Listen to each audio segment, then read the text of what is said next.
ibimazi bihimbara Imana nivyo watura n'akanwa kawe kandi ugafasha abakene, ukitaho abakene, ukitaho imfuvyi, ukitaho abapfakazi. Haleluya! Ugashigikira umurimo w'Imana.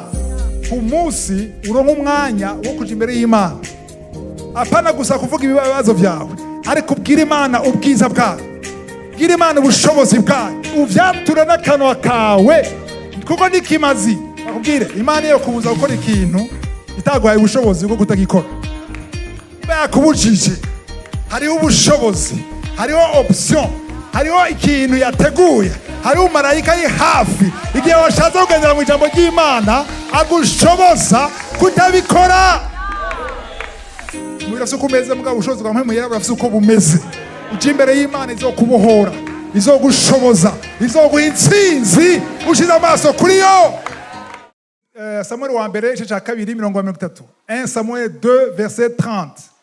Nico gitumye Uhoraho Imana y'Abisirayeli avuga ngo nukuri yari yaravuze yuko ab'inzu yawe n'ab'inzu ya sokuruza bazokwama bamugenda ko bari imbere yiwe ibihe byose. Ariko noneho Uhoraho agize ngo biragahera ngo kuko abamwubaha aribo azokubaha, ariko abamukengera bazokengerwa. Haleluya!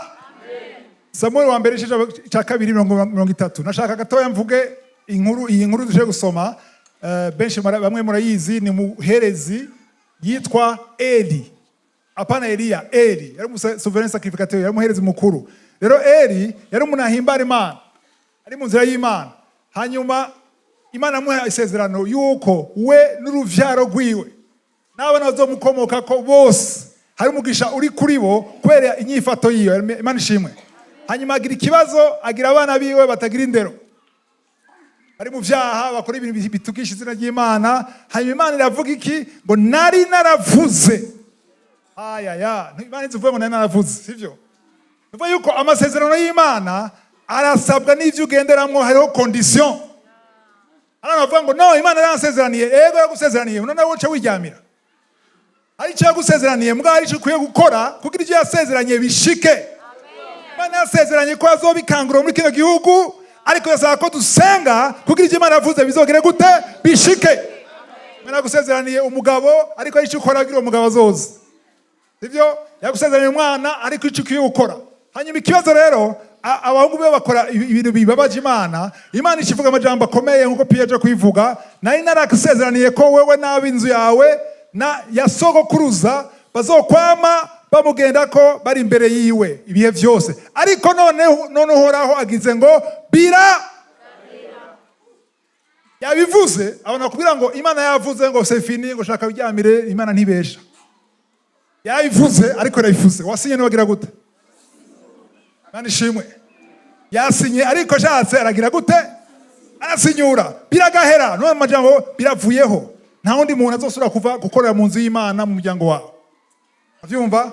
Hanyuma icyo ashaka guhagarara ko no munsi ndeka akantu kanyuma ngo kuko abamwubaha aribo azokubaha. Ariko nashaka wumve mu Gifaransa ntibavuze ngo abamwubaha, bavuze gute? J'honorerai celui qui m'honore. Honora ni guki mu Kirundi? Kubaha gusa. Bindi niki? Kugira gute? Ndashaka kukonora.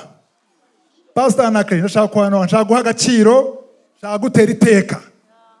Gutera iteka, guha agaciro. Abazoma agaciro, nanjye nzoha agaciro. Azontera iteka, nanjye nzogira gute? Nzotera iteka. Abazonsuzuguza, nzogira gute? Abanengera ngira gute? Ntimuvyumva. N'inyigisho itaryoshe kuri Pasika, ariko tukwiye kuvyumva. Nimushaka ko Imana igutera iteka, nindashaka Imana imutera iteka. Hafi bose areba keya mugabo benshi, sivyo? Rero abashaka ko Imana ibatera iteka, sivyo? Hariho principe, amahame, ingingo ngenderwako. Kugira Imana igutera iteka bisaba kugira iki nawe? Vuga neza. Bisaba ko nawe uyitera iteka. Nimba ushaka Imana iguha agaciro, ndashaka ko ndiho amuha agaciro.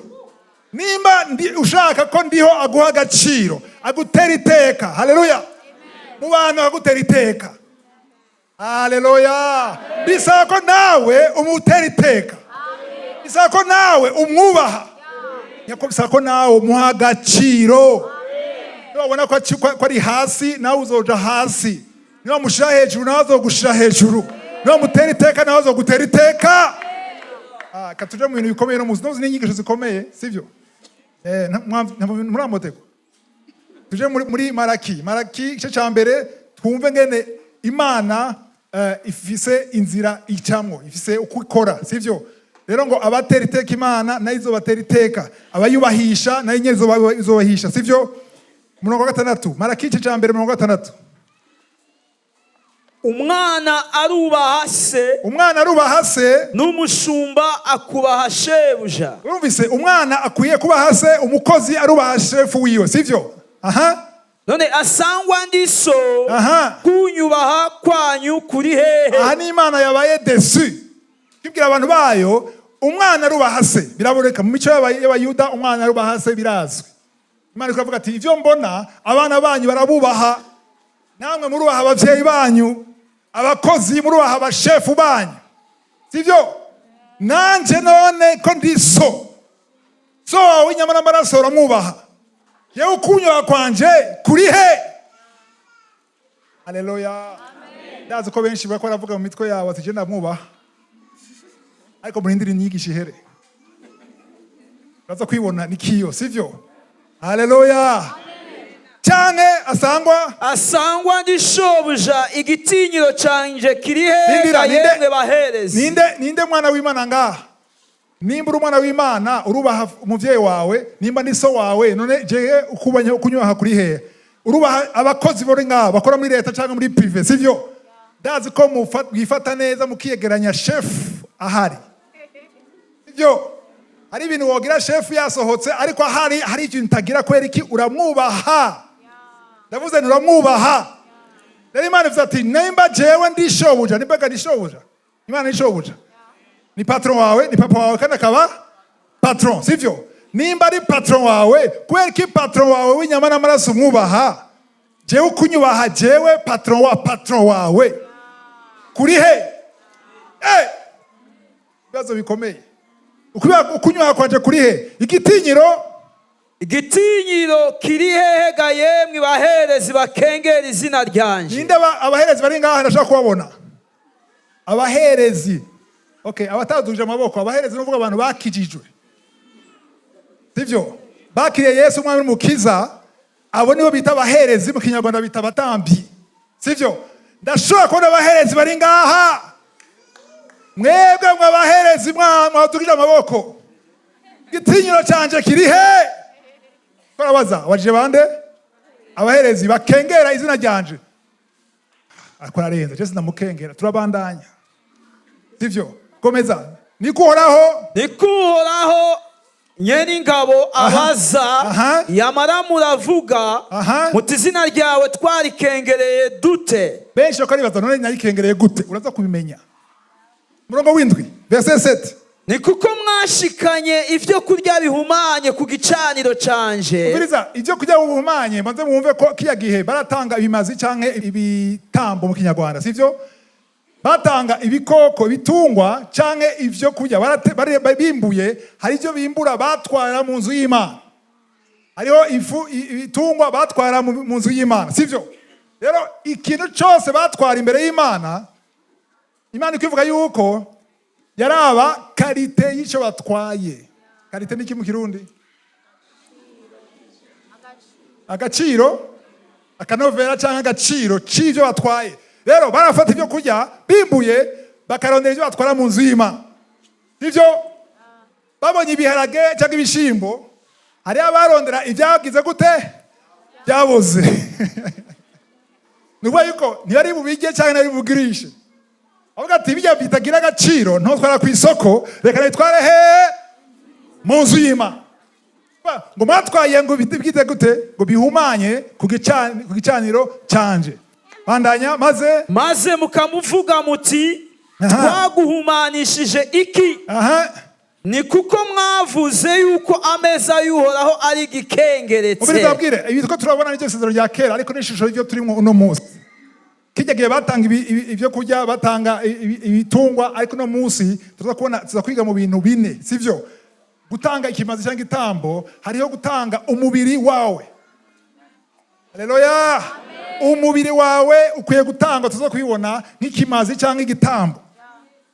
Umwanya wawe, ibintu bineza kuvuga, umwanya wawe urakwiye kuwutanga nk'ikimazi cyangwa igitambo imbere y'Imana. Haleluya.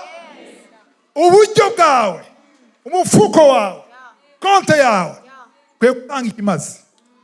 Amasengesho cyangwa guhimbaza, adoration, navyo nyene hariho ikimazi utanga. Tukuvuga ivyo bintu bine, sivyo? Rero uraza kuraba cyose kimwe wisuzume, urabe icuha Imana. Mbega Imana igifite agaciro cyangwa idafite agaciro? Agaciro ni par rapport à quoi? Agaciro kagereranywa n'agaciro k'icyo kintu gifise kuri nde? Wewe. Haleluya. Iyo utanze vyose, mubimenye ku buno munsi, ikintu cyose uzoha Imana, umenye ko Imana ibanza gupima, hari umuzane. Imana yapima agaciro icyo kintu gifise kuri wewe. Haleluya. Nimba ata agaciro gifise kuri wewe, automatiquement nta gaciro gifise ku Mana. Aho kigeze kugira agaciro, niyo kigeze kugira agaciro ku Mana. Imana ishimwe. Wawe urangije umurongo? Umurongo 8, verset 8. Erega iyo mutanze impumyi kw'ikimazi, mugira ngo ntaco biriko. Iyo utanze impumyi nivuga yuko mu nka zose ufise, hageze gutangira Imana, urondeye ya indi ihumye, apana ibona. Kubera ko ihumye, kuko niwaje kuyidandaza nta mafaranga arimwo, sivyo? Nyandi baza ku muryango bakadodora, tuko turakolekte impuzu, imyenda duha abana b'imfuvyi cyangwa abantu bagowe, tugenda kuraba mu kabati ukimba cyakini ya mpuzu utacyambara, ya indi yatabutse, ya indi uvuga uti na kare nari kwita. Niyo uje guha abaye abantu bakenye, ngiro bafashe na kare naco kumarira, sivyo? Rero aba nabo bafata impumyi, inka yahumye niyo batwara imbere y'Imana. Komeza. Niyo mutanze iyicumbagira n'iyigwaye, naho nyene ngo ntaco biriko. Nta kibazo na kare. Kandi uyishikanira icegera c'umwami. Mbega ubwo yo gushimira canye yo kwemera nuko mubonana, niko Uhoraho nyene ingabo abaza. Haleluya. Gira gutya abo turi kumwe. Hari ibibazo byinshi. Navyumvise ibintu? Bazanye inka imeze gute? Cyangwa imeze gute? Icumbagira. Imana ivuze ati mwayizanye gira mu menshi icubahiro. Jewe Imana yanyu yabaremye mumpaye icumbagira. Muri Zaburi 50 ho havuga ngo mbega mwibaza ko jewe nshonje. Mwibaza ko nkeneye izo nka zanyu nozirya. Imana yavuze ngo hamwe no sonza sinoza kuzigusaba. Kwa ziyanga zose ubona. Haleluya. Ziyanga zose ziri ku misozi nizanje. Shoje no bwanyo yo iminka oya nanka. Nashaka utawure yuko igihe cyose utangiye Imana si faveur ugira Imana. Nufashije Imana. Hari abantu baze ko batanze bafashije Imana kubera iki? Imana none gute bimeze gutya kandi naguhaye. Bamenasa Imana ngo Mana naguhaye ntibishoboka yuko jewe bankura mu kazi kandi naguhaye. Wamuhaye mu byukuye he? Ntabikoreye none sinabizi icuya. Cecuya inkomezo zikuye he? Ntariye neza na regime bien. Ivyo uriye wabikuye he? Nabiguze mu isoko none sinabiguze muri supermarché. Supermarché bikuye he? Yabiguriye umufermier. Umufermier yabikuye he? Yarabirimye. We murimye nawe byavuye he?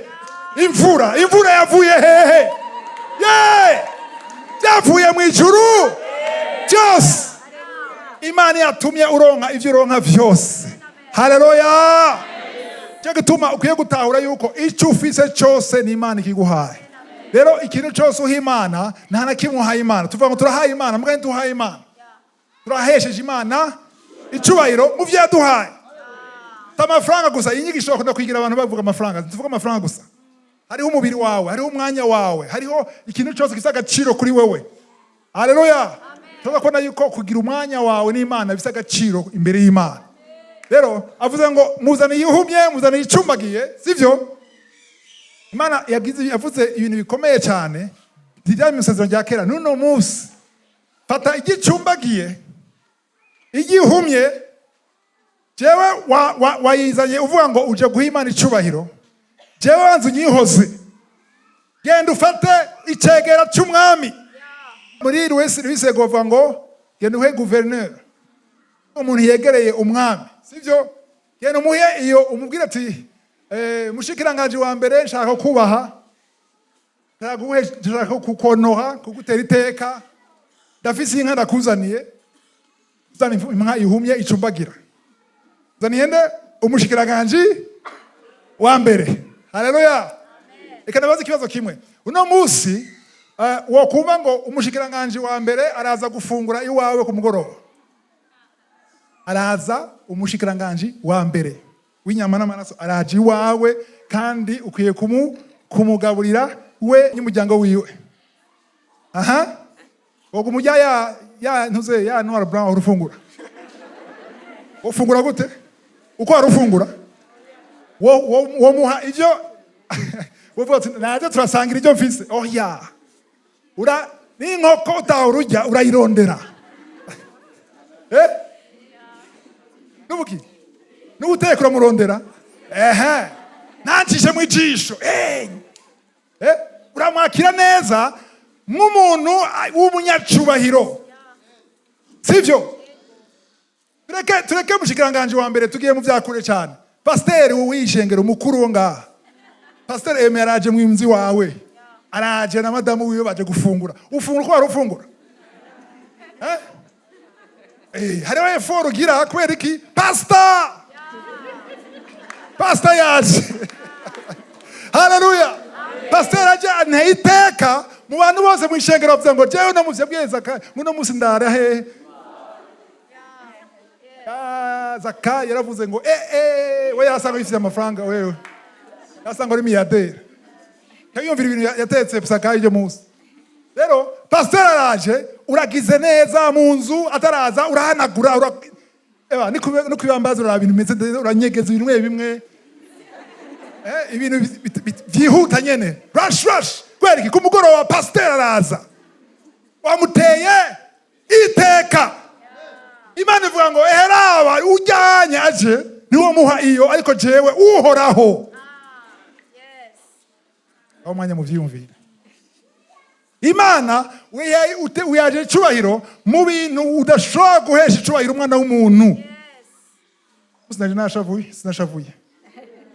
sinashavuye ariko ngaho Imana irashavuye sivyo muri Maraki Imana irashavuye irarakaye kubera iki iravuga ati kubera iki jewe mutama agaciro muha nawo bantu banyu cega c'umwami uragiha icubahiro umuha icubahiro umuha ibintu bisa agaciro ariko jewe naco Imana izi vyose ifise vyose izokwamara Imana none tugire gute nuko nyene twabisanze hariho ukuntu Imana ishaka kuyibona nshaka ndabafashe no munsi duhindure ngene tubona Imana ngene ubona Imana rero bizogaragara mu nyifato yawe izogaragara mu masengesho yawe uzogaragara ingene uha agaciro ibintu vy'Imana haleluya reka ndababwire ko ibi ariho nakuye inyigisho ya daboro mwakuraho daboro abayikurikiye ni bangahe kuri YouTube nabikuye ngaha kuko nasanze iyo ugiye icyo gihe naronka iyo nyigisho nayimerutse kugenda muri interview muri ambasade ya Amerika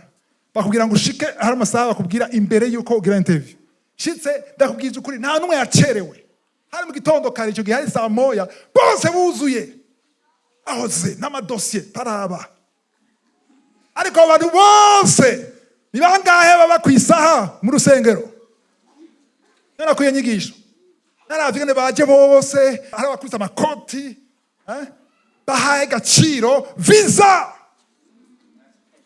hagiye Imana y'abaraba bose abaherezi bari hagiye abaraba abaherezi apagana babaherezi Imana ikarira abaherezi pana apagana bakenera kwihana sivyo ariko abaherezi bariko baraha agaciro visa bariko baraha agaciro umushikiranganje bariko baraha agaciro amashefu wiwe mu kazi bariko baraha agaciro Imana iraraba agaciro igacira agaciro wayihaye gacizunza umutwe birababaje hama tugashaka duhesha agaciro tutayihesha agaciro.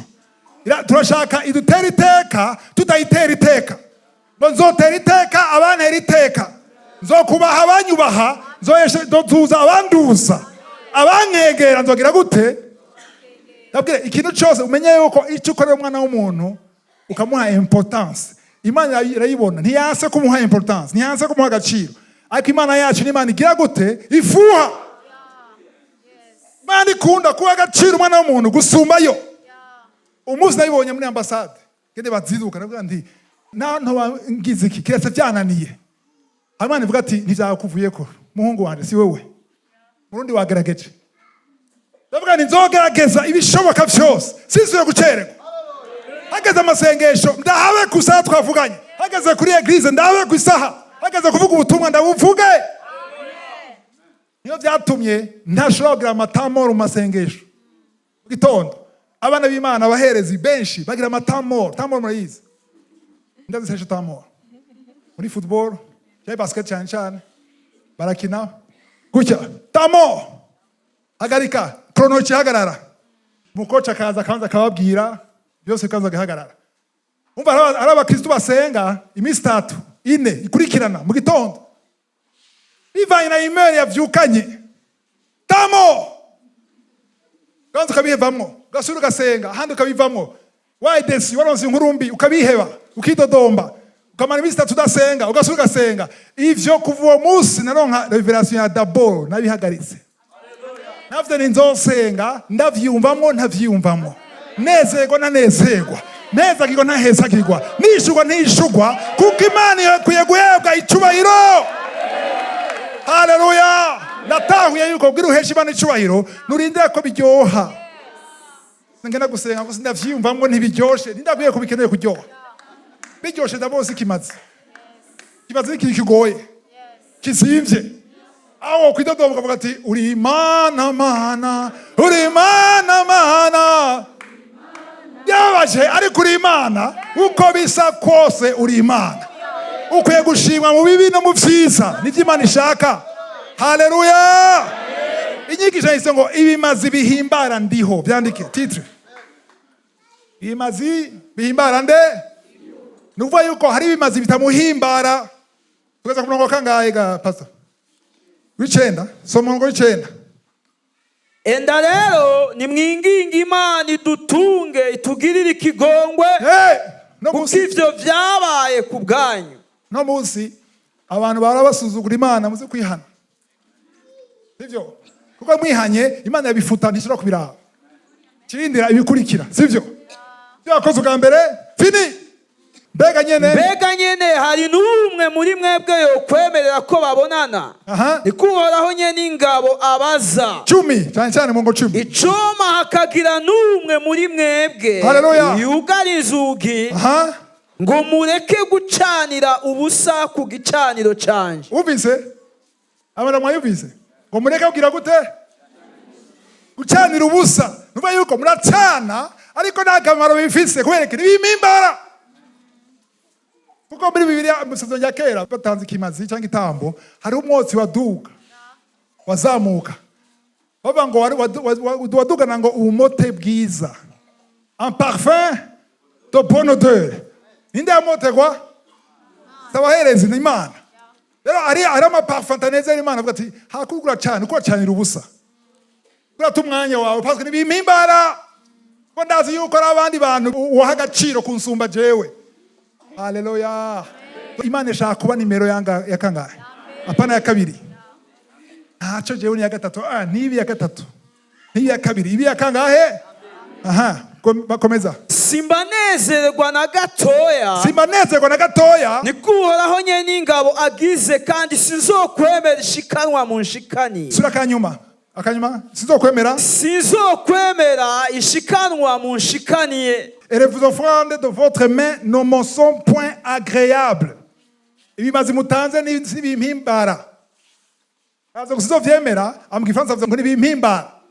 Bayuko abantu Imana ikurabwira sabantu badatanga muvyumve neza. Sabagumu baratanga. Ariko ivyo batanga ntibihimbara Imana. Wavyumvise? Imwe zo nikombwira abantu badatanga, nikombwira abantu batanga. Nimba utanga ushobora kurimwo nawe we. Kubera iki? La qualité y'ibyo utanga. Mbega birahisha Imana icubahiro. Hari abantu bakunda gutanga ibintu bikanga abandi bantu. Urabizi? Aratanze, arashaka yuko bamuvuga muri mikro. Ko yatanze, ko yaguze intebe, ko yakintu yaguze, bashaka ko babivuga, ukaneza ko mwemera ngo ujye umuntu aratanga. Sivyo? Abo n'abantu ntaco bizokubarira ko abantu bakuvuga. Ariko igikenewe nuko Imana ikuvuga. Yuko atanze. Kandi ijambo ry'Imana rivuga ngo abatanga muri Matayo 6 batanga hehe? Apana ku mugaragaro mwibanga. Haleluya. Mbandanye canke tugeze ngaha? Birafasha canke biratsitaza? Biratsitaza? Uwatsitaye ari concerne. Nimba watsitaye birakuraba. Inyigisho yawe. Sivyo? Tukomeze. Tubandanye. Haleluya. Kuko hereye izuba rirasira ugashitsa iyo rirengera izina ryanje rirahambaye mu banyamahanga. Kandi ahantu hose barosereza izina ryanje imibavu baranshikanira amashikanwa atunganye. Kuko izina ryanje rihambaye mu banyamahanga nikuhoraho nyene ingabo agize. 12 tugireko. Ariko mweho murarihumanya. Kuko muvuga muti ambeza y'uhoraho aranduye kandi niyo aduhera kuri yo ivyo kurya nibikengeretse. Ikengeretse 13. Ikindi muvuga muti ewe miruho turimwo. Kandi muravyimyoza nikuhoraho nyene ingabo agize. Araja muri Dodomba. Kandi muzana ico munyaze n'igicumbagira n'ikigwaye. Uko niko muzana amashikanwa. Mbega bene ayo mashikanwa no yemera nikuhoraho abaza. Kibazo mbega yo yemera? Ego canke oya? Mbega yo yemera? Nuvuga yuko hari ivyo uhereza Imana, Imana ntivyemere. Wabitanze ariko ntivyemera. Nabwiye ko turabe inzira imwe yo gutanga ikimazi cyangwa igitambo. Tuje mu Roma 12. Aho turazo kwagaruka. Rome 12. Umurongo wa mbere. Nuko bene data nzabahanura kubw'imbabazi z'Imana. Ngo mutange imibiri yanyu bimaze bizima vyera bihimbara Imana niko kuyikorera kwanyu kogira ikimazi. Haleluya. No musi ari inyigisho zivuga ngo nta kimazi kikihaba mu isezerano rishasha. Maze kuzumva? No musi nta kimazi gikenewe, nta gitambo gikenewe, nta effort ikenewe, nta kwibabaza bikenewe kubera iki? Ngo vyose Yesu yabirangije. Ngo Yesu atanze ikimazi ngo rimwe une fois pour toutes. None baza kuvuga ivyo? Nukuva yuko bataratahura mu Roma 12 murongo wa mbere yuko ijambo ry'Imana risaba ngo nimba ushaka kugira ikimazi gukora Imana bise ikimazi ukwiye gutanga umubiri wawe nk'ikimazi apana gipfuye kizima igitambo kizima. Niko tutanga umubiri wawe. Utanga gute? Utanga iyo urakora ibintu umubiri udashaka gukora. Gukorera Imana ivyiba umubiri udashaka gukora. Haleluya. Ni bande bazi ko rimwe na rimwe bigoye kuvyuka mu gitondo. Bigaha kuva mu gitanda. Ubongera ko 5 minutes kuri alarme. Ikavuga sura kongera ko 5 minutes. Gazivuga ugashika ukayizimya ugacubisinzirira. Kwe ku mubiri ntushaka kuvyuka. Haleluya. Maze gutahura Abaroma 12 umurongo wa mbere vyatumye mvyuka niki mubiri ntushaka mvyuka. Haleluya. Nuvuga ni giye udashaka mvyuka nuvuga yuko ikimazi ngira ntange gisa agaciro gusumba. Haleluya. Umuntu atatahura nk'ibi azosenga iyo avyiyumvamwo. Haleluya. Ni hano uzosanga umuntu bagena amasengesho n'umunsi twavuye amasengesho ngo ariko ntibyari biryoshe. Happy vraiment ngo twagiye mugabo happy byugaye bikanye cyane warukanye. Haleluya. Haleluya. Mwishengero tukeneye abaherezi. Abatamvyi ugiye mwishengero apana vango barongoye nabi ntwahezagiwe tanga ikintu bya biryohe. Nirico utanze nuje mwishengero ko umu-spectateur. Una musi mwishengero bagize ahantu kwicara ukaraba ibyo bagira gusa ugataha. oya mwishengero ugirana gutanga. Hageze gusenga haguruka usenge. Tuvuga ko dusenge ugurura akanwa usenge. Hageze kuririmba amajambo aranditse ngaha soma. Vuga sora. Ya. Ishengero jujemo aba spectateur bwishengo sano ofu mugoma kuri YouTube kuri YouTube. En ligne. Urinzuze mu bandi nikuvuga ijambo ry'Imana uje gufatanya n'abandi. Uje gutanga, uzanye inkwi yawe. Uraje gukontribua nk'umuherezi. Mu Kinyarwanda bavuga ngo abatamvyi nabo nyene no gutanga, mugambo Kirundi bavuga ngo abaherezi. Nuko yuko abaherezi uje winje mujya muryango uje guhereza. Uje guhereza. Hageze kugira muri ofrande urakora mufuko ugahereza. Hageze gusenga urugura kanwa ugasenga. Hageze gushima urashima. Kuko presence yawe nukuye kumufigira. Figira no muheza ngaho gusa kaboneka muri kamera bakamubona ko ari hajya. Oya. Waje gutanga. Atavuga uti kameme natanze. Amafaranga gusa niko navuga. Niko vuga ikintu cyose ushobora gutanga. Ariko utanga ikintu uze nko muhereza Imana ishimwe. Rero umubiri hari igihe mu bidashaka kwisonzesha haba Kristo batisonzesha na rimwe. Na rimwe. Ndashaka kubyumva ugikizwa, sivyo? Rumaze uri mu bebe spirituel. Ndashaka kuvyumva ukiri kuragwana no gukira rwa estoma ndashaka kuvyumva. Ariko uri atagwaye mu nda. Umwaka umwe imyaka 2-3 ukijijwe utisonzesha rimwe ntatawe cyo yico. Kuko kwisonzesha bituma uganza umubiri. Umubiri gusa umukate ukanga. Uragusaba breba ukanga. Ego nzoguheje mugabo n'umusi ndaguha. No musi na uhaye Imana. No musi shakuja connecte n'Imana. Shaka impwemu yanje ba hamwe na mpwemu w'Imana. Haleluya. Donc ni vyiza rero ko igihe cyose umenye ko ukwiye gutanga umubiri wawe nk'ikimazi kizima. Ngo kirahimbara Imana niko yasomye. Kuyikorera kwanyu bizogira iki? Bizogira ikimazi. Haleluya. Wow, birakomeye. Utahure. Umubiri gusaba ibintu byinshi. Uragusaba kugira kwisambanya, kwikinisha. Akukanka akubati umubiri wanje n'inzu y'Imana. Urifuza gusambana. Urumva ko umubiri wawe gusunika gukora icyaha cy'ubusambanyi. Ariko wibutse ko uwo mubiri wawe atari uwawe. Ntimubyumva. Wibutse ko uwo mubiri wawe ari inzu y'Imana. Wamaze kuwutanga nk'ikimazi. Shake wemere ubabare uwo mubiri. Naho ubabara ngo nubasambanye ntupfa. Ntupfa. Oya ntupfa. Ndavuga ntupfa. Nijyakunanira ugana imbere y'Imana ujya murambarare Mana ntabara. Imana zo gutabara. Akundi umubiri ni kumeze ndakwiye ko rukomeze. Ivyo umubiri afite kumeze mbwa Imana afite kumeze. Umubiri afite kumeze mbwa ubushobozi bwa mpemu yera afite uko bumeze. Uje imbere y'Imana izokubohora, izogushoboza, izoguha intsinzi ushize amaso kuri yo. Nta excuse ihari.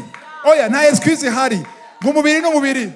Hari umuntu tweza gufasha tuko tumuhanura. Ngo yasha, ngo yambaye umubiri, ngo yindire nawe uzoshikirwa. Ndaza kumbwira ndabwe ko nashikiriwe nanje. Ariko turazi yuko hari inkomezi mu Mana. Kuko n'Imana ivuga ngo ntubikore nuko yateguye ibikenewe kugira ushobore kutabikora. Bakubwire Imana yo kubuza gukora ikintu itagwaye ubushobozi bwo kutagikora. Niba yakubujije hariho ubushobozi, hariho option, hariho ikintu yateguye, hariho marayika yi hafi igihe washatse kugendera mu ijambo ry'Imana agushoboza kutabikora. Tivuze ngo birorosha hari igihe bigora kuko twese tumeze cyo kimwe. Hari igihe bigorana ariko naho vyogorana Imana irashoboye. Sivyo? Kuko witwa Yosefu we byaramugoye gusumba. Wewe umugore patrone wiwe aramufata afata impuzu yiwe aramumena sati ndakoma induro bodyguard yacabaza bagufunge. Wewe avuga ati shaka mumfunge. Aramufata yumvire umugabo ariruka. Tumenya abagore aribo biruka hirse nde. Kandi mu jeune 30 ans yabakomeye sivyo? Ariko arahunga ariruka. Kubera iki? Avuga ati shaka gukora icyaha kuri chef wanje n'Imana yanje. Yavuze abantu babiri. Shaka gucumura kuri patron wanje yankonfiye umugore wiwe. Sivyo? Hama ndamusambanye. kandi muri cya kumana yanje ariruka arazitagenda ari gusa umugore asigarana impuzu kandi yarafunzwe 2 ans. Haleluya. Ariko yahesheje Imana mu kwanga gukora icyaha, sibyo? Ariko kwera yahesheje Imana icubahiro après iyo myaka 2 yavuye muri prison ari premier ministre. Abameshe icubahiro nzobashe icubahiro kuko abantu bose bamenye ati kagahungu karafunzwe, ariko baramusuzu bagasuzura bagatwenga, ariko mu ijuru ukonye mashi amareka akora ko mashi Yosefu. Ariko rero ko yagiye yahesheje Imana icubahiro no muri prison yagize faveur y'Imana. Muri prison n'umushukuru wa prisonnier. Haleluya. Promotion muri prison. Kwereki yahesheje Imana icubahiro. Yahesheje Imana icubahiro aho uja hose rero faveur. Faveur ni iki mu Kirundi? Ibakwe gikundiro. Haleluya. Mani guhezagire. Igikundiro Yosefu yagize igikundiro no muri prison yagize igikundiro. Ndashaka igikundiro cy'Imana. Muti numwe yihesha icubahiro. Muri byose uyihesha icubahiro izogusuka ko igikundiro no muri prison izogusuka igikundiro. No mu bitaro hazo igikundiro kuri wewe. No mu bigoye hazo igikundiro cy'Imana kuri wewe. Imana ni igideni. Imana ihesha icubahiro nayitegerezwa kuguhesha icubahiro kuko nivyo yavuze, nivyo yasezeranye, ushize bimwe mu ngiro yavuze ibikurikira sakazi kawe n'akazi kayo. Nakunda cyane amajambo. Imibiri yanyu igire kimazi imbere y'Imana. Matayo 26:40. Aha twe turabera umwanya wawe. Imana yakeneye ko umwanya wawe habamwo ikimazi. 26:40. Agaruka kubigishwa asanga basinziriye. Yasanze basinziriye. Arabaza Petero ati ubwo ntimurushe mubana amaso nanje n'isaha n'imwe. Siramo kantu kanyuma. Ubwo ntimurushe mubana amaso nanje n'isaha n'imwe. Mujyo bize Yesu yari desu cyangwa ntari desu? Yari desu. Yavuze ngo arazabwira abigisha biwe, vous n'avez donc pas pu veiller 1 heure. Byabananiye kubana nanje isaha imwe. Bariko baragona. N'isaha imwe irabananiye kubana nanje. Ibiro ni raba Petero gusa biratwega uno munsi. Haleluya. Nimwe interpreta nabi ino verse kuko arabaye interpreta nabi avuga ngo Yesu yavuze yuko umunsi uheze gasenze isaha imwe uri mu esheke. Sivyo? Bise? Sivyo? Ariko isaha imwe biragoye gusigura. Gere woyibura. Tari mu bebe spirituel. Umva wewe n'ukuri mu Afrika barabambwira abantu ngo n'ukuri mu Afrika ng'iburaya ngo ntubuzi ubuzima bwo ngaha. Aje ntumukora amasaha ngahe ku munsi. Namaje umuntu yakorambwira uryama amasaha ngahe? Indwi. Indwi. Ora mu boss kwe. Yemeruka sinzi yari mperuka kuryama amasaha indwi. Aryama amasaha indwi ku munsi. Umunsi ugeze amasaha ngahe? Mirongo ngahe? Aryama amasaha indwi hasigaye ngahe? Hasigaye ngahe? 17. Ndamwaza ukora amasaha ngahe? 8 ku munsi. 8 kuramo 18 hasigaye bingahe? Angahe? 9. Umva rero kuryama kazi twabikuyemo. Umwanya wo kugaruka kazi n'umwanya ngo nagute ngo isaha kugera no kugaruka amasaha 2. Hasigaye ngahe? 9 moins 2 hasigaye 7. Uwo muntu ari he? Ari Buraya? Francis ugati mwe nibishoboka ko tuvyuka kare gudusenge. Hasigaye amasaha ngahe? Angahe? 7. Umwanya wo gufungura no kuruha gatoya digestion yibe dufata isaha. Hasigaye ngahe? 6. Nimuzi ke gutwara umwanya. WhatsApp. Réseaux sociaux. Agatema bisaba 2 na 3 ku munsi muzopime. Uzopimire wewe nyene. Zorabe uzorapima kangahe uje kuri WhatsApp. No kukazi bari kuri WhatsApp. No kukazi gishe. Umuntu kwatanga amafaranga. Dindira gatoya. Amasaha 3 ubwo n'ubushakashatsi je nabigize. 3 arenga ku muntu asanzwe kuri WhatsApp. Yamasaha indwi asigaye ngahe? 4. Hari umwanya wo kuganira na mu rugo. Abo muhira. Kumbure na 2 cyangwa 3. Ariko isaha imwe biragoye kwisigura ko wayibuze. Hamwe n'Imana ushaka kuri iyo saha imwe. Ariko nabwira sinzi mwebwe mubigira. ariko jewe umwanya wanje kugira ashoboye gusenga ndi alezi ata kintu kigora gose ndabikunda mu gitondo mbyutse atagufungura atarafungura atako ikintu na kimwe urya niwo mwanya wanje sinzi jewe hari urumvise ngo ryoherwa ngo mwijoro aronka inkomezi ariko mu gitondo umubiri utayaruha ugifise inkomezi ariko wamurondera umwanya wawe n'Imana. Ntugende kuri krono gusa Yesu urabisaba ko uja ku kazi sivyo, ariko ni vyiza ko urondera umwanya ujanye n'icubahiro c'Imana sivyo, kuko ushobora kutagira isaha imwe ukagira iminota 20 ukayigira iminsi yose, ariko nawe bigira iminsi yose hazogera igihe bikuryohere kubana n'Imana. Uko uzogenda urabandanya uzogenda urongera. Baye bose basenga isaha imwe basanga amasaha 2 ntihatanguye gutyo, ariko amasengesho ni nka jogging, kwiruka ugenda nka endurance, ugenda uranezerwa Imana, ugenda uratangarira Imana, ariko wazo gutahura yuko igihe cyose uriko urasenga nugiye gusanga Imana iguhezagire. Cyo gituma abantu baheba gusenga kubera iki? Bagenda kugira bahezagirwe. Objectif yawe no gusenga kugira aronka akazi, aronka promotion, aronka umugore, aronka umwana, aronka umugabo, nico gituma asenga. Rero iyo bitevye aca biheba. Ariko umuherezi, umutamvyi atahura yuko gusenga ni relation, kuganira n'Imana sivyo. Umurongo 41 naho nyine rubandanije hajya verset 41 ni mube maso musenge ntimuje mu mosha mabi. Haleluya. Umutima niwo ukunze ariko umubiri ufise intege nke. Wavyumvise? Nikuvuga ngo nimusenge mwe maso, nuvuga iko kwa maso no gusenga iminsi yose, gusenga gusa. Umuntu aba maso no gusenga iminsi yose. Nuvuga yuko nuwasenga iminsi yose ngo uzoronka inkomezi zo kutagwa muri tentation. Kandi ngo umutima urakunze, nuvuga l'esprit est disposé, impwemu yawe irabishaka, ariko umubiri ufite intege nke. Kugira ushobora kunesha umubiri rero bisaba gusenga iminsi yose. Urabwira umubiri wawe, urabwira umushaha wawe, je ndabwira umushaha wanjye amen, urayibwira. Kwa Dawudi yavuga ati mutima wanje ibuka niwibagire ineza y'Imana. Ukwiye kubikora ubuzima bwawe iminsi yose. Tunyarutse ko umwanya wagiye, nabwo mwe twavuze umubiri, tuvuga umwanya wawe ntushobora gusigura Imana ko imviriza pire n'abantu badasenga na rimwe umusozi ugahera. Ntugwaye physiquement, urakomeye, preuve wavyutse uragana ku kazi uragaruka umunsi wose ntiwasenze, we yuko nturayishurirwa icyo ari cyo umuherezi cyangwa umutamvyi. Haleluya.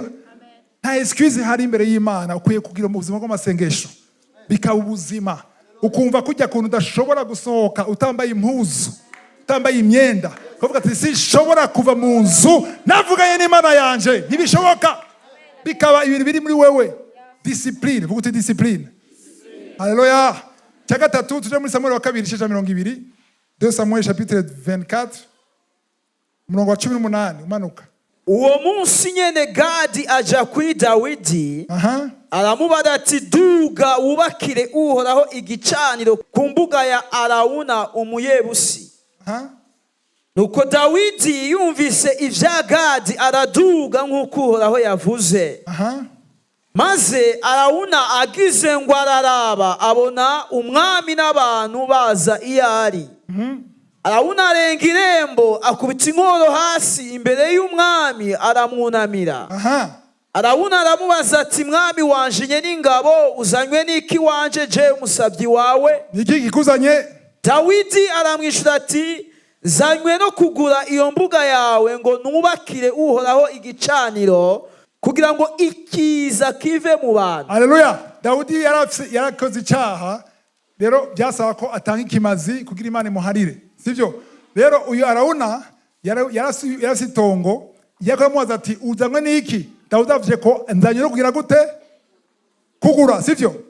22 verset 22. Arawuna yishura Dawidi ati mwami wanje nye n'ingoma twara ivyo ugomba vyose bitange.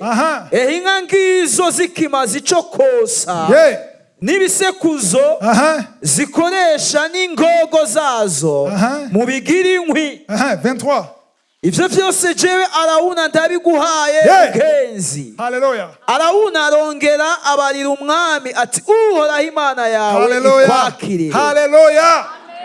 Egera batahuze gatoya. Arawuna yari umutetsi w'umutwe. Bamuciyemo. Nubambwiye ati ushaka guha Imana yawe, yazi ko ari umuntu w'Imana. Ushaka guha Imana yawe. Ushaka gutanga ikimazi. Ushaka gutanga itambo. Nta kibazo. Ntugire ikibazo. Je m'en occupe. Byose ndabyitaho. Akira. Ndaguhaye itene. Ugire ngaha. Ndaguhaye ivyo wotsa. Ngibi. Inkwi. Ngizi. Abakozi ngaba. Wewe vyitirirwa Dawudi mugabo ntugire ikibazo. None wicarire umwami. Cyo ni kimazi? Cyangwa si kimazi? Ni kimazi. Cyatanze nde? Arawuna. Hamwe Imana igiye guhezagira nde? Yaramuciyemo. Abanyafrika turanezerwa, Abanyamerika bakora duha amafaranga. Ariko Imana ihezagira abandi. Yo ngo turahezagiwe sha Abanyamerika badukunze. Mugabo nibo bahezagirwa. Imana irabasuse. Irabi kimazaho cyavuye ninde yarekuye. Si Umunyafrika, ni Umunyamerika. Amen. Rero tugatangara ngo Afrika yarago, Afrika urakubititse. Abazungu baguma bazana amafaranga muri Afrika, Imana igomba bahezagira. Hariho tishobora kubabwira budget Amerika itanga ku mwaka agena muri Israel gusa. Kubera ari Israel. Ariko cyo wibuka Imana igira Abraham ati abazoguhezagira. Abazoguhezagira nzobahezagira. Ivyo rero Abanyamerika babitahuye. Bayitahuye kuva kera. Bagati tukaduhezagira. Hari abakristo abasenzi bamaze kumenya iyo byo banga, baba basengera Israel. Kugira bahezagirwe. Basengesha barahezagira Israel. Kwera iki ngo bazoguhezagira nzobahezagira. Abazokuvuma Imana ishimwe. Rero uyu mugabo Arawuna yagira cemwo Dawidi amwereka ati ntugire ikibazo je ndabikora. Ariko rero Dawidi yari wa kera. Yarabizi. Dawidi yarazibanga. Yarazibanga. Ugutibanga. Yarazibanga gikimazi. Avuga ati wesha uranzi je nasi migendanire namana n'Imana n'amazaburi kandi so mazaburi turi kumwe mu mashimwe ndazi yuko ikimazi kigenda kwarekuye ntibishoboka kende besha abandi apana jewe Dawidi verse 24 ariko umwami yishura Arawuna ati namba vuga uti namba turabigura suri uti namba niwemera abantu bakubesha sivyo haleluya ti namba nimba ufise ikintu tanga gitange. Kira abana tugiye gusenga misa umuvye yaraguha inoti hageze ro franga. Enda gapeti imbere. Yewe ngo watanze ndi atanze. Subandanya. Namba turabigura. Nguhe ikiguzi cyavyo. Turabigura nguhe ikiguzi cyavyo. Sinokosereza uhoraho Imana yanje ibimazi ataco binkehe. Sishobora Imana ibintu ataco byanguze no ibishoboka. Nimushaka kumbesha ngo ntange ibintu ata effort ata sacrifice. Biriza ugiye gutanga utanga ikintu gisa agaciro kuri wewe. Haleluya. Abakristo benshi ndabwiza ukuri kano ngaba barahari. Abakristo benshi hagaze umwanya wa offrande wo gutanga canke ituro baraba surpris ego ifoko ngirisha ntanze waje wambaye neza hanaguye karato wadefiye bien urashika uricara hageze offrande birasha birazanye portemone ngegatoya ntiyabe bambona ko ndavunjira mu mufuko kuko ni ntabanga bazi. Kuko bavuga ati gacurarondera amwe ushobora guha mo gucungira imuduga bira alimentation kameme ko nabiteguye ntaco mana undi muzi umuntu abitahuye umuntu yatahuye ko nabigisha. Haleluya. Amen. Apana uwo munsi nyene la veille samedi ariyumvira ati ejo haleluya nzotanga ishimwe nzosenga ariko rero hageze ofrande birasha notanga iki kaniyumvira ikintu cyo hesha Imana icubahiro akava muhira yateguye ikintu gihesha Imana icubahiro kuri we no ku Mana mwibanga ariko sivyo ariko kabigira avuga ati ndazi yuko Imana yo mu ijuru ibonye ivyo nkoze navyiyumviriye sigiturumbuka nta surprise abantu bitahura nta surprise haba haleluya amen hari n'abafenta hari wambwiye ngo wari gihe maramara bako ratanga nibagiye kuzana amafaranga notanga ngafenta nkaraba nkafenta gutya donc arabica apfa gushirako gusa kugira yumve yuko basi babantwenga ntagira ariko umenye yuko batwenga udatwenga sibagikorera ukorera Imana rero iyumvire icyo ukoze waciyumviye wagiteguye nk'igihesha Imana icyubahiro. Dawudi avuga ati namba sishobora gutanga ikintu atana kimwe cyankuse Imana yanje ibimazi ataco binkeheje nuko Dawudi agura iyo mbuga n'inka atanga amashekeri y'ifeza 50. Dawudi yakoze muri trezoro yiwe aratanga. Amen. Kwera umwanya ugiye ari umurongo nashaka kubereka muri Luka 21 umurongo wa 1 wa 4 murawuzi wa mutamakazi Yesu yavuga ngo yatanze gushumba mwese sivyo yatanze bike ariko ni byinshi kuri ujya mutamakazi bari yatanze byinshi Yesu yaha agaciro ivyo mutamakazi sivyo mukecuru muri Luka 21 umurongo wa 1 wa 4 Imana ishimwe cyo ni kibazi cy'uburyo bwawe kibazi cya 4 Abaheburayo 13:15 Hébreux 13:15 nuva yuko ngo mutange mbiciye kuri Yesu mutange ikimazi cy'amashimwe no kuvuga iminwa yanyu yatura izina ry'Imana. Haleluya amen. Hébreux 13:15-16 muhandike mwanya uragiye harageze ariko mutahure yuko uwo murongo wa 15 utwigisha kugira adoration. Umukristo wese ari ngaha ku munsi uronka umwanya wo kuja imbere y'Imana apana gusa kuvuga ibibazo byawe ariko ubwira Imana ubwiza bwawe bwira Imana ubushobozi bwawe uvyatura n'akanwa kawe kuko nikimazi harambwiye ngo nabirambiye kuba ndabisubiramo ariko Imana irambirwa gituma ntarambirwa cyo kubikora nuko nzi ko Imana ntarambirwa kuvyumva. Imana ishimwe komeza kubikora ariko umurongo wa 16 verset 16 Désiré tweke verset 16 16 kugira neza no kugira ubuntu neza no kugira ubuntu nimukavyibagire kuko ibimazi bimeze bityo ari byo bihimbara Imana. Wow mwavyise ibimazi bihimbara Imana niyo titre ibimazi bihimbara Imana nivyo watura n'akanwa kawe kandi ugafasha abakene ukitaho abakene ukitaho imfuvyi ukitaho abapfakazi haleluya ugashigikira umurimo w'Imana. Ibintu bine umubiri wawe ubikimazi cyangwa igitambo sivyo. Cya kabiri umwanya wawe wamufise umwanya wawe amasaha 28 Imana yaguhezagije ku munsi ntuzovuge ko wabuze umwanya wo kuja imbere y'Imana ukayishima sivyo kandi uhiye umwanya wumva yuko watanze ikintu cy'agaciro gitera iteka Imana kuko Imana itera iteka abayitera iteka. Amen. Cya gatatu uburyo bwawe nusigura ngo ibintu bisigaye bizimvye amapri yaduze biharage byaduze umuceri waduze. Amen. Imana yuko uravuga ngo hera abamana byaduze Imana yabona ibimazi by'abantu muri kumwe mu gisagara kimwe n'uburyo bumwe ariko bahikimazi rero ukwiye kugira icyo utanze uko imeze kose priorite. Haleluya amen.